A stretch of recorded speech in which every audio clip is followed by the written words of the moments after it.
What's up? It's Austin with Pickleball Playbook, and today I'm going to be doing a video analysis on a recent rec game that we had. This was actually yesterday. We were playing against two guys. It was like half mixed. So it was me and Avery versus Logan, who's on this near side in the pink right here. And then who's out of the frame right now is Liam. Currently we're talking some trash to each other because me and Liam won the first one. And so I said, who wants to win with me next? And then Avery volunteered reluctantly. All right, let's get into it.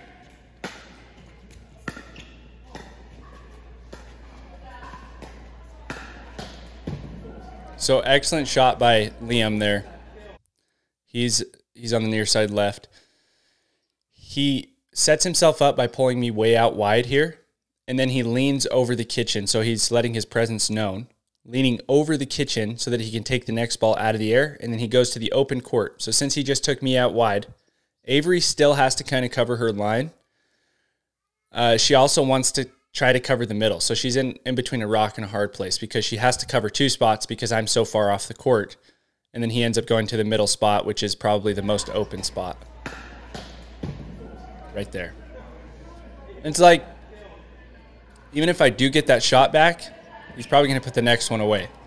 So it's just an excellent play. That's the number one spot to go to, is up the middle there after you pull someone out wide.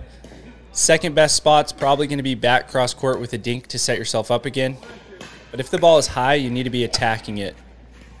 And that's one of the biggest mistakes with intermediate players, I would say beginner players as well, is they just don't recognize when to attack the ball.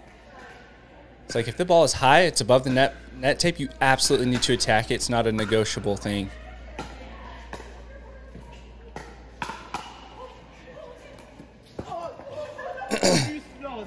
So stupid play, and it worked out for me somehow. That should be a play, though, that people use, is speed up and then your counter attack. After they counter attack, you just hit a lob over their head. But it's like a slice speed up. It makes no sense. Slice. And my paddle face was already open, so it just kind of worked out.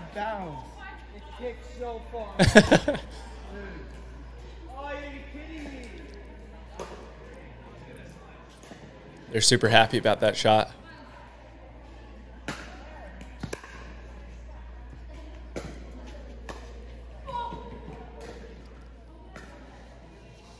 So, not the best decision. She's already coming up.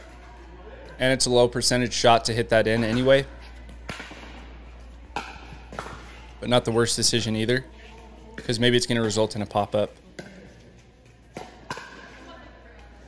So right here, we're totally in charge of this point. Us on the far side, me and Avery. And so she attacks, which is absolutely the right decision. It's just where the attack goes that matters. So right here, we pull Logan out. We're in charge. And then she attacks to his backhand side. That's going to be the easiest side to counter on. If she would attack to his forehand side, it would have been a lot more difficult for him because it's a lot more awkward. You're in a chicken wing-like position over here.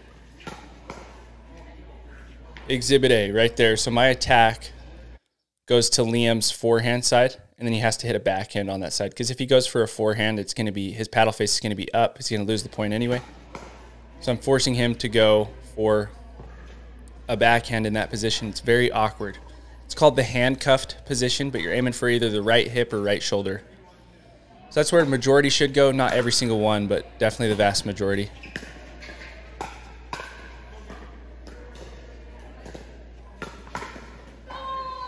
Okay, she attacked the right one again. A great ball to attack. It was high. Just watch that one more time. It's just where she attacked that's the problem. High attack, right to his backhand side. It was a little bit further over towards this side, but not enough to be able to make Liam feel uncomfortable. So pretty easy counter for him. If that just goes in a different location, point's going to be over.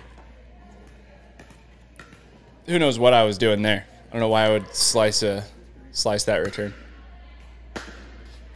It's fine to slice it, but you got to aim middle because it's going to slice outwards. That's like the least high percentage shot to go to. So, just really quick, reviewing my slice. Since my slice has side spin, I would want to either aim up the line or up the middle because it's going to curve out towards where I hit it to. So it makes no sense to hit it back cross court when I'm hitting this slice. Now it's just curving outwards. It's such a low percentage shot.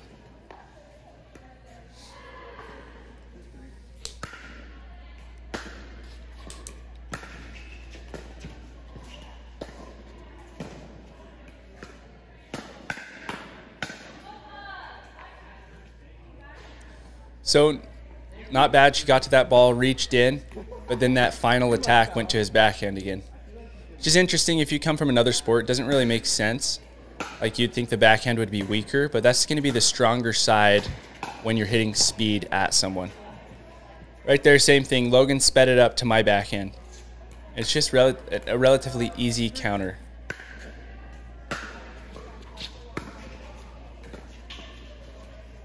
Great drop.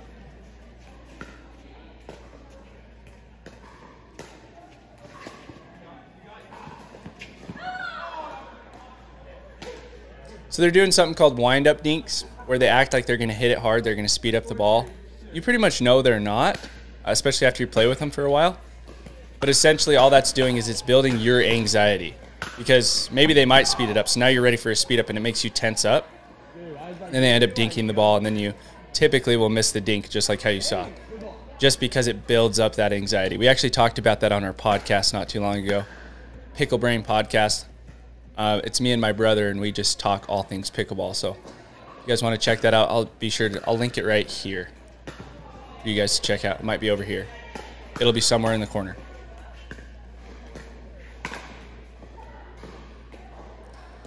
Okay, lucked out there.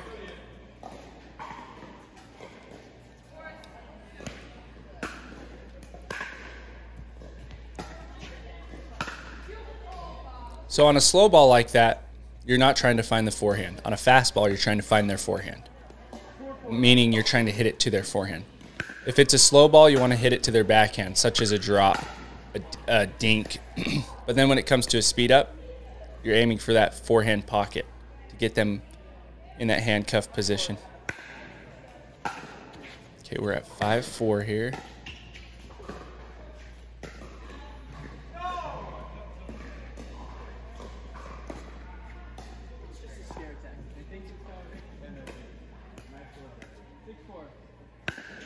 Logan just said that. I don't know if you guys could hear that. Just a scare tactic. They think that a big speed up is coming, which is exactly what I just talked about before. Right there, he did a big load up, and then he actually swung.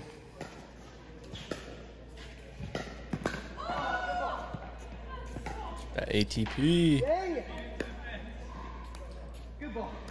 So fences are super tight in here, so you kind of have to take it like right on time, a little bit early. Otherwise, you miss your opportunity for the ATP. And you're not going to come into the sport and be able to hit ATPs, something that you definitely have to practice. That's why I suggest drilling. Nothing better than drilling. So watch this shot here. It's in that I hit. You'll hear from a lot of people that you need to lean forward through your shots, which is absolutely true, but you can't possibly do that every single time. So you need to be drilling leaning backwards, and the main point is that you want to plant your dominant foot on the forehand side, your non-dominant foot on the backhand side. That one foot needs to be planted, and then that other foot's going to slide behind. So watch that transpire here. I'm leaning back, dominant foot's planted, other foot slides behind. I'm rotating through the shot. It's going to create a ton of topspin. It's not optimal, but it's a lot better than jumping as I'm hitting, jumping backwards as I'm hitting. You plant that dominant foot on the forehand side, swing the non-dominant, and then if you're hitting a backhand, you plant the non-dominant foot, and then swing your dominant foot behind you. Okay, they're wind-up dinking every single shot. That's such a good dink. So Liam set Logan up perfectly there, and then we lucked out that it went out. I think it tipped the net.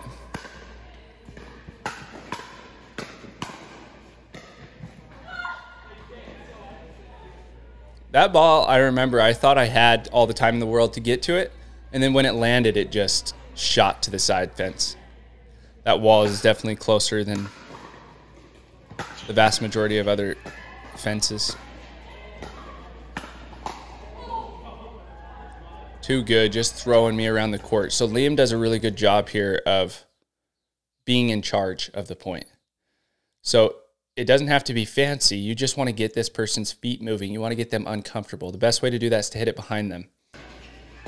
So I'm trying to make my way in. He hits it behind me, hits it in front of me. As simple as that. It's just like that. I think it was the very first point. He hits it behind me, and then he hits to the open court. Such a great play to use.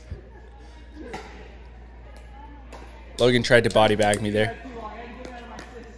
I'm too fast to get body bagged, so just playing. See, low percentage shot, but I see Liam's way back. Kind of worth it to go for it. And typically you can get that in, and it's just going to come down to, okay, I need to drill that shot. Best place to drill that shot's definitely going to be with a ball machine, because you're not going to have your partner that you're drilling with continuously run up and get those drop shots. So ball machine is going to be the best option for that. By the way, if you want a ball machine, want to use the ball machine that I use the Titan. I'll link it right here or here. Can't remember what side. They only let me do one side. But I'll link it in the top corner. You guys can get $100 off if you're in need of a ball machine. It's the best one by far. I have a ton of reviews on a ton of different ball machines. It's absolutely legit.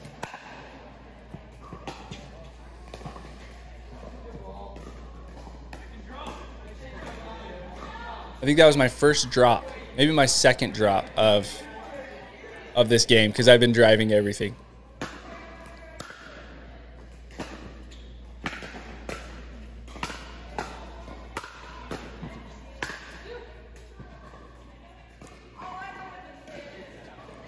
So something interesting that a lot of people might not know is when two are back, like me and Avery are, where we cover depending on where the ball goes. So if the ball goes to Liam over here, he's on the near side left. I'm covering middle. Avery's covering out wide because he has that angle to get way out wide to Avery's backhand side. And I'm covering the middle, which is kind of where this ball went. And then if the ball goes to Logan, it's now totally opposite because Logan can hit a huge angle behind me. So if the ball goes to Logan here, I have to cover out wide, and now Avery has to cover the middle. So Avery should pull over here, and she should get this middle ball because I have to cover out wide. But then it ends up being I'm reaching for it, trying to keep us in the point, and then too late. But hopefully that makes sense. Ball goes to Liam. I'm covering middle. Avery's covering out wide. Ball goes to Logan. Avery's covering middle. I'm covering out wide. Very important thing to understand. See how he just hit out wide there? If she wasn't covering out wide, there's zero chance. And obviously easier said than done. She just hit a shot out there. It's hard to recover back to the middle, but I still have to cover out wide there.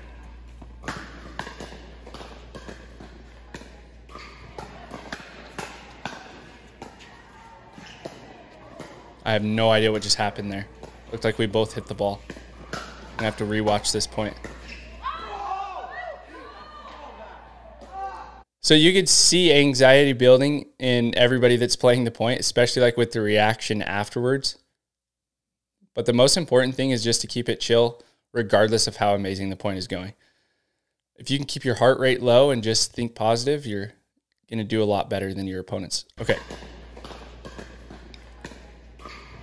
Pulls me out wide. I slide it up the line. Logan covers that ball really well. This shot right here, where I go to Logan's, that's the perfect spot, and he gets it because he's holding backhand here. You can see he's on his backhand side.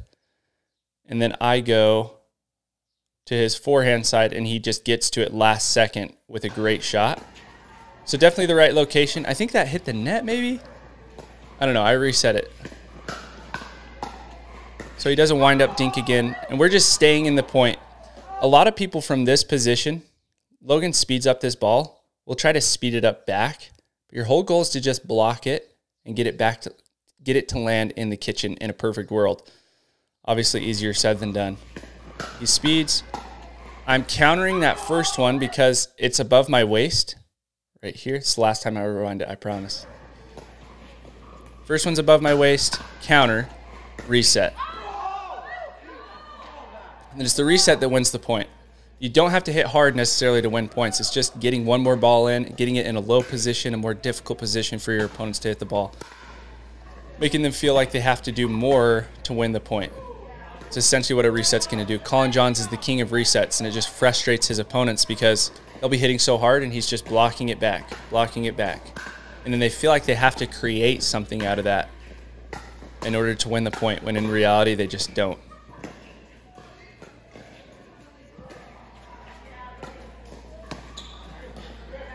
I hit the net there. So, same exact play here from me. They pull me out wide, I slide it up the line, and then I go to Logan's forehand side again. And then I got lucky and hit the net there. Otherwise, that's coming back fast, and I just have to be ready to either counter if it's above my waist or reset if it's below my waist.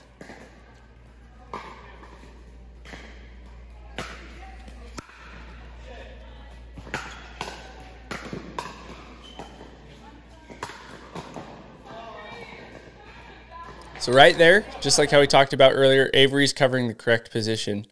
She has to cover out wide when Liam's hitting over here on the left. I have to cover middle. As you can see, I'm just hovering over the middle because is Liam going to pull an angle out wide? He just doesn't have it from that position. You don't really realize what angles you have until you're the one hitting it. But the more that you play, you understand what angles your opponents have.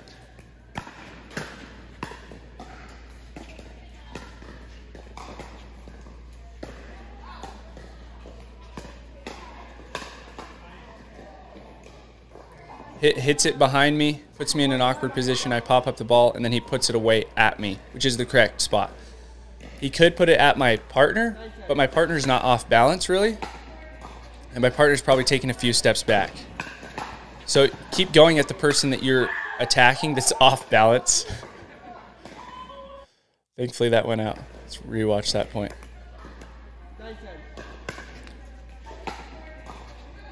9-10. Almost through this game. It's all about just getting one more ball in. Obviously, that's like the easiest put away ever, but it's just when it's 9-10 and they really have to make it happen, regardless of if it's a rec game or a tournament, you're going to see mistakes like that.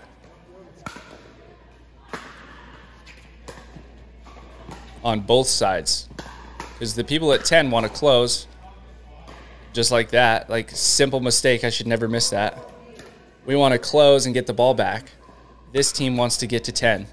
So you'll see pressure on both sides. It's all about just remembering that it doesn't matter. Okay, so that's what I just talked about. Watch me here where my locations are. I get my opponent off balance. It's not going to make sense to put this ball back at Liam. I put it back at Logan here on the right side. So just so you can watch that one more time. Logan, back at Logan. He's off balance, so it's going to make sense to continue to go up that line. And I don't need to go at the line. And here's probably the greatest tip I can give you guys. You never aim for the line. Aim 2 feet in from the line. Then you're going to be a lot more consistent. You don't need to aim for the line. You aim 2 feet in, and then you'll hit the line some of the time. Whereas if you aim for the line, you're going to hit 2 feet out some of the time. And that's something that has to be trained because you don't have a target on the court like you do the line. Like, the line's very visible and easy to see, so you have to kind of make it up in your mind. And when you're drilling, put out cones and stuff like that to help you visualize it.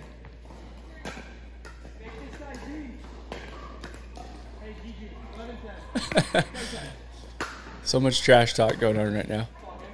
Make him dink is what he said. And he misses a drop. That's how it goes.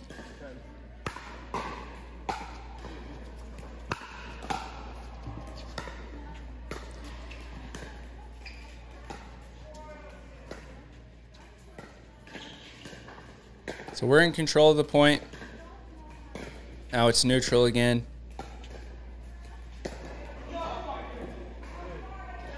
So a pretty low percentage shot. If he hits that in, like, point's probably over. But low percentage, probably not something that you want to go for in general, but especially when the score is 10-10.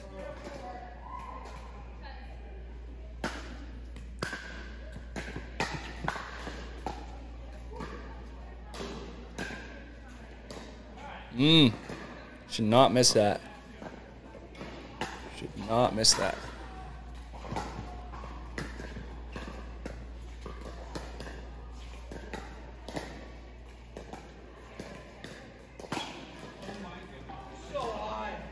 Such a good angle. See this again. A little bit further back. So serve really deep. That's the main goal with the serve. The deeper you can get your serve, the better that you're going to be able to set yourself up. So we're really just moving the ball around a ton, and it causes a pop-up. We're not going to the same location every single time. Vast majority of the time you want to hit your shots cross-court because you have the most court to work with. You're going to be the most consistent that way. But changing up locations can really throw your opponents off. That was the sickest shot ever. So good. Let's watch that again. Just because it was so sick. This is the Liam special. Liam's like a 3-time singles state champion at 4A in tennis. He's insane. So a really good player. Has played majority of his life and just has really good form. We're in charge of the point completely. And then we're attacking that ball. Like I said earlier, if the ball is slightly high, you have to attack it. I remember when I initially started playing pickleball, was the hardest. I had the hardest time recognizing what balls to attack as compared to what balls to dink. I just wanted to attack everything. A lot of people have the opposite problem. The ball's high, you got to attack. Notice the location of the attack. Let's watch it here. See where it went. I have no idea. Yeah, right hip. And it's across the body. Okay, so I sped up cross court. You'll hear from a lot of coaches, don't speed up cross court. I think that's the worst advice ever. It's just going to depend on the ball. If the ball's high enough, you speed up cross court across the body. That's an extremely difficult shot to hit. Really, really difficult. And nobody's expecting it because they've all been indoctrinated that you're not supposed to speed up cross court. But you absolutely can. You just got to make sure you hit your location. That was insane, actually. That's probably the best ATP I've ever had. So Logan comes way over, court's wide open, hits amazing angle, and then I hit like the back 2 inches corner of the court. Logan pays me a nice compliment and says, "I've never seen you do that before. You're usually horrible," is what he said.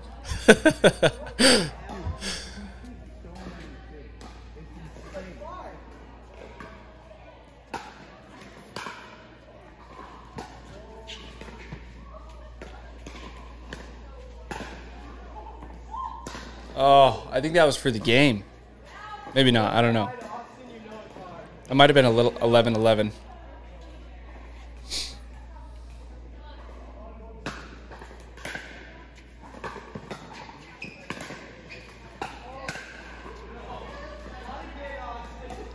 Okay, notice my drop location here. Up the middle, which is the correct position. If I go out wide here, especially at that height, I'm hitting it on my backhand side. It's not going to be the most consistent. If I go out wide, Logan's going to jump the line. I could also go to Liam out wide, and I have a lot more court to work with. So those would have been two great options, either up the middle or out wide to the near right side player, Liam. Okay, I end up speeding it up at mid-court. Horrible decision, especially with what the score is. If we were up like, I don't know, 8-3 or something like that, throw one of those in just for fun. They're probably not going to expect it, but not when the score is that. Doesn't make any sense. I do it a lot, so I do a lot of things that don't make sense. She got the location there, it looked like. Handcuffed. Still slightly on that side. I would say that's more of a mistake from Liam than a good location by Avery. This is his serve, 11-11. And me and Avery just said GG, meaning good game, like it's over. It is over for you guys. By the way, we're all friends here, so we're not being rude, I guess you could say in any way. But it is fun to throw in some trash talk, makes it a lot more fun.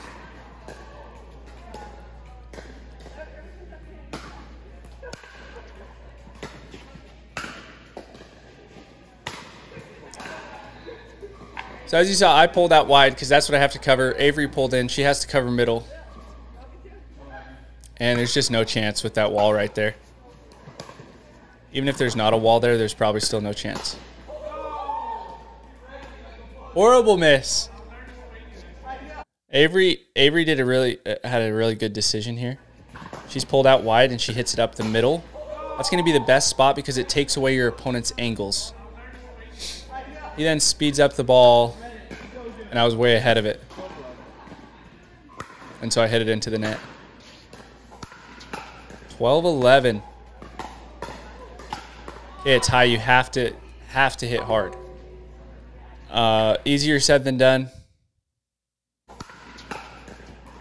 Okay, it's high right here. Have to go. Have to go.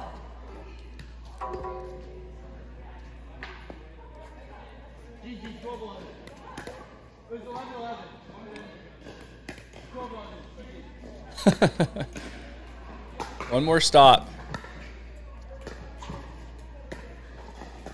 Okay, so pressure's building here, right? We're down.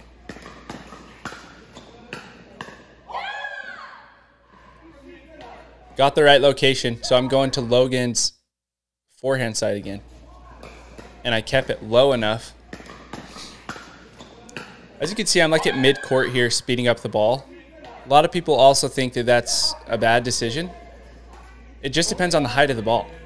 If the ball is high enough, you want to speed up that ball because it's going to get on your opponents quicker and they're closer to the net, so it puts them in a defensive position, contrary to popular belief.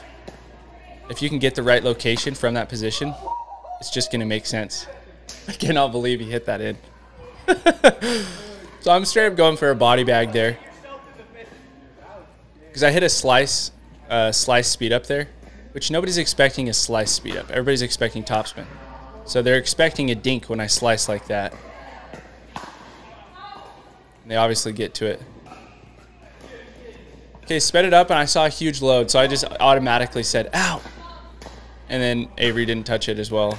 I'm pretty sure she said out at the same time. 12-12, missed a serve. And we missed a return. They don't want it.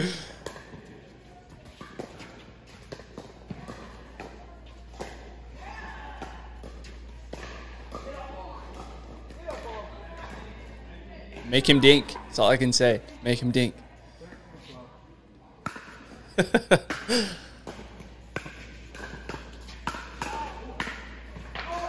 Oh, that's so good. There's the game. Let's watch that last point one more time. Liam's locations here. It's all about the locations. Set up with the drop. Then he goes middle. I actually called out on that ball. It was definitely going out, but it's coming so fast that it's pretty difficult to see. Like this ball's out. And then he just puts that next ball down the line. That's the exact location to go out in front of you. It's going to get on your opponent quicker than if you go in any other position. All right, I hope that you guys enjoyed that. A little bit of a longer video. If you guys enjoyed this style of video, let me know in the comments. I absolutely love making game analyses and helping you guys see kind of into our mind and our strategy. So I hope that it helps. Leave me a comment below if it does, and be sure to subscribe if you haven't already. I upload new how-to videos on Pickleball, just helping you improve your game every single day. So be sure to subscribe if that's something that might interest you, and I'll see you guys on the next one. Peace.